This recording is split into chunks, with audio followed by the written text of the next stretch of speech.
guys, so it's finally time for me to review the Gundam Deathscythe Hell. And, oh shit, that is a long name. Anyways, Gundam Deathscythe Hell. And this is number 151 in the Robot Damashii line, and is the final Gundam in the Robot Damashii Gundam Wing line that we needed in order to complete the 5 Gundams. And I just knocked the camera. But anyways, yeah, it's the last Gundam we needed. We already had Wing Zero. We had, after that, I believe it was Sandrock, then Ultron, Heavy Arms, and now we have him. So, yeah, pretty cool. Very neat that we finally get to complete the whole lineup. Now, this is the lineup from the second half of Gundam Wing, but it's still nonetheless cool. We're getting those other figures, or we've already gotten one of them, but we can almost go ahead and complete the original 5 of how they were. But, yeah, nice little images on the back and everything. So, like always, make sure I don't bump into this. Okay, like always, I'm going to crack open the box, take the figure out, show you the parts and accessories, articulation as always, and then give a good look over of the figure. Maybe show some gimmicks. I think this guy comes with at least one gimmick. And then go ahead and give you my final thoughts as to whether or not this guy is a hit or miss, and whether you guys should get it or pass on it. So okay, let's get into the review with, you know what, let's do it differently. Let's go with articulation first.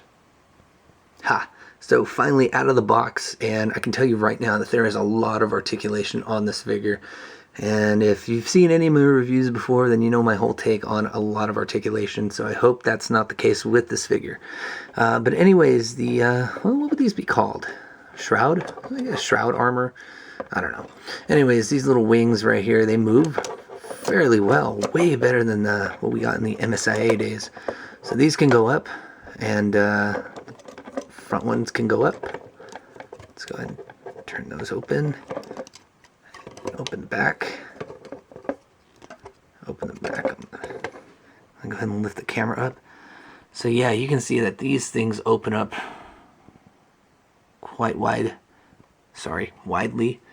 Yeah, some pretty good articulation with those. Yeah, I guess I'll just leave them like this. So basic articulation, like always, you get a ball joint for the head, and you can turn this guy 360, except you got to move these wings out of the way and stuff. So you can move the head. Of course, you get ball joint articulation in the shoulder, and it can go 360, but of course, these wings are in the way. The biceps, they do swirl or turn 360, and you do get good articulation, double articulation in the elbow, and a ball joint for the hand. So let's go ahead and, oops, there we go.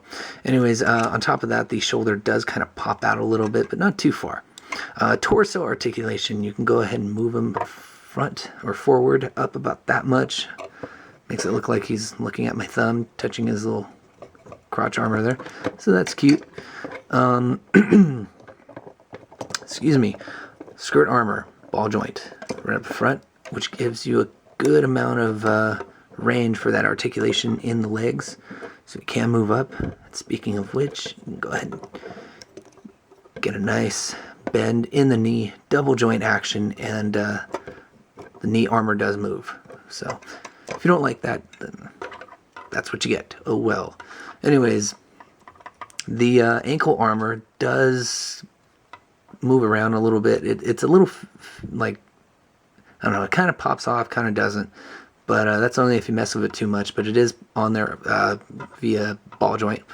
You get toe articulation fairly well, so you can do his little ballet toe points. You also get some turning in the upper leg area. Yeah, that's what you call it. Articulation in the skirt again. Ball joint for the side skirts. Not too much for the back. It kind of moves, but it kind of doesn't. And then going back to the torso, you can rotate it about that much, but then the armor for the skirt starts getting in the way. So a lot of articulation, including the backpack, which you can move these little vents right here, and then put them back up, and then you can move the little thruster. So yeah, a lot of articulation, very, very nice. And yeah, it's just a lot. Just a lot of articulation. So with that out of the way, let's go ahead and move on to the accessories. I've gone ahead and stripped the Deathscythe down to take off the wings and the backpack to show you some of the paint apps a little bit more closely. So this is one of the wings, or whatever the hell I was calling these things before, and just the paint on it is really excellent. White, red, but on the inside you get these vents right here, or these thrusters, whatever they are, and they're painted with this gunmetal gray, really nice and shiny. And then you can also see some of the detail work on the inside, so really cool. And then moving on to the backpack itself, more gunmetal gray on the thruster and then on these vents. So very cool, Bandai, good job of doing that. And then actually getting into the accessories themselves, you see that it comes with a robot Damashii display based attachment, and it actually connects right there onto the backpack itself. A little tight, a little scary. I kind of feel like I'm going to break it every time I put it on the backpack, but yeah, those are there. Go ahead and move all that crap out of the way. Something that we fans loved a lot about the Deathscythe is the shield. Now the shield does two functions. One, it protects the Deathscythe, and then it also can use it as a weapon.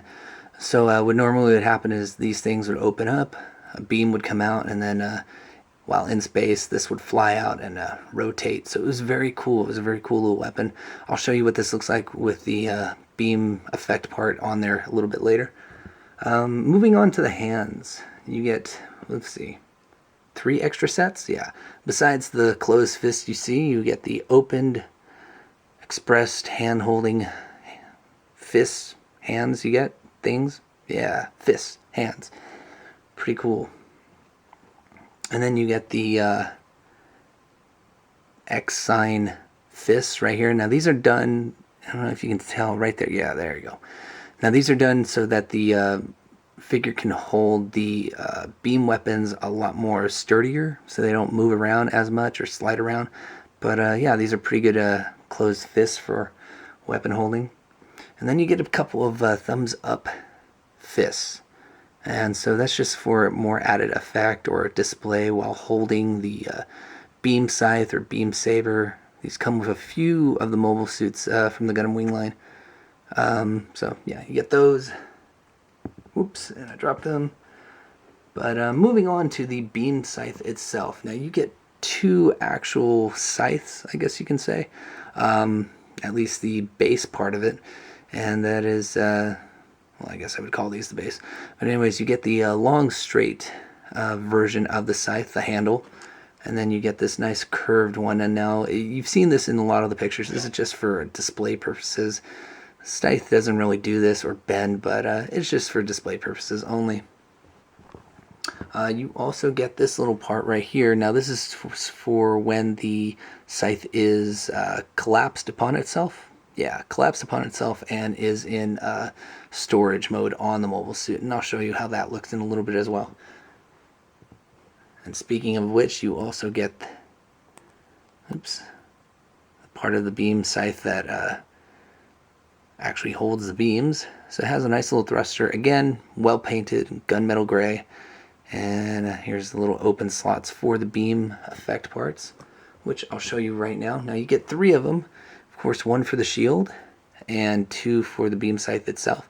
And these are 2 different sizes, so I'd assume you put the tall or the longer one of the beam effects on the top and then the shorter one on the bottom. So it's really cool. Of course they're the same slit size, I guess, and you can change them however you want, but really nice vibrant neon green. And I said I was going to attach this part, so let's go ahead and do that, and you get a little nice snap. And so there it is. Yeah, looks a little different from what I remember from the MSIA version, but hey, it's still pretty cool. And before I show you anything else, here it is, the beam scythe stored on the back of the Deathscythe Hell. And yeah, looks pretty clean, pretty nice. What's up? Anyways, some articulation in the scythe right there, but you already knew that. So yeah, now I'll go ahead and put everything else on. Here is that closer look I was talking about, and you can just see the paint on this figure is quite amazing. Take a closer look at that shield, nice gold, red colors, and here's the beam effect parts attached to the scythe. Pretty cool. I made a little bit of a mistake. It's actually the shorter one on top and the longer one on the bottom. But here's the head sculpt, paint apps on the head. Really nice. I kind of wish the lenses on the eyes were a little bit more of a vibrant green, but that's okay. So really nice figure overall. But yeah, really cool. I like it a lot. So anyways, let's go ahead and move on and give you my final thoughts now. Here's the part of the review where it's a little bit more difficult for me. While I love this figure a lot, at the same time, I kind of dislike it. Excuse me. And there's only a couple of reasons why, and they're kind of big in my book for me. But let's go ahead and get the pros of this figure out of the way. First being, it's the last one that we needed to complete the set, and I can't stress enough how cool that is. Second, the colors on the figure itself is so amazing. The gold, the yellow, the gray, everything, the gunmetal. Just phenomenal. The figure overall looks really, really good. It's a good sculpt and everything. Excuse me. You get a good amount of accessories, but then again, the Deathscythe wasn't really known to have a lot of accessories to begin with, so it's fine. Very, very cool figure. Price tag, it's not so great. I mean, it's a good $30, but then again, that's kind of becoming the new norm for how much the robot Damashis are being these days. So with that out of the way, excuse me, now it's time to go over the cons, and they're kind of big in my book, and you know, maybe for a few of you guys as well. But anyways, this figure has a lot of articulation, and that could be a good thing too if you like that sort of thing. But for me, when a figure has a lot of articulation, that has that brings along problems in itself. So, excuse me. So articulation all over the place. Normally that's great, but because we have so much weight on, you know, the wings and, you know, the accessories and everything, when you move one thing around, say the beam scythe, it's going to move everything else around. That's kind of a bummer for me because, you know, I can't pose this guy. It's very difficult to pose this guy without a stand, and I don't have mine with me right now.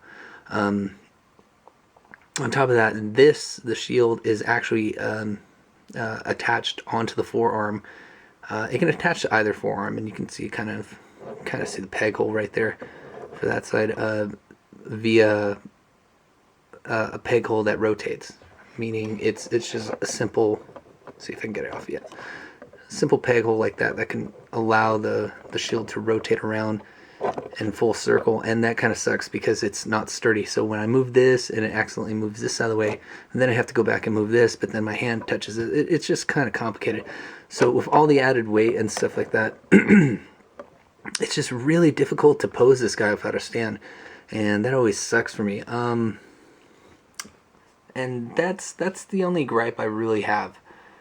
Yeah, that's pretty much it. So it's a good figure. It's not great.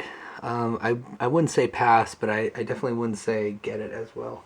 It's entirely up to you guys. It's all based on whether or not you're a huge fan of the Gundam Deathscythe Hell and all that. So suggested sites to get this figure at, I'd say Ami or Hobby Link Japan, of course. They're the two sites that have it the lowest. Unfortunately, Ami probably will be sold out at this time of the video, so you'd have better luck with Hobby Link Japan. So good hunting, guys. Have fun collecting all 5 or whatever, and I can't wait to get my hands on just the plain Deathscythe, the exclusive, because that's going to be awesome. So anyways, hope you guys enjoyed the review. Thanks for watching. Stay tuned for much more, and as always, thanks again. Bye.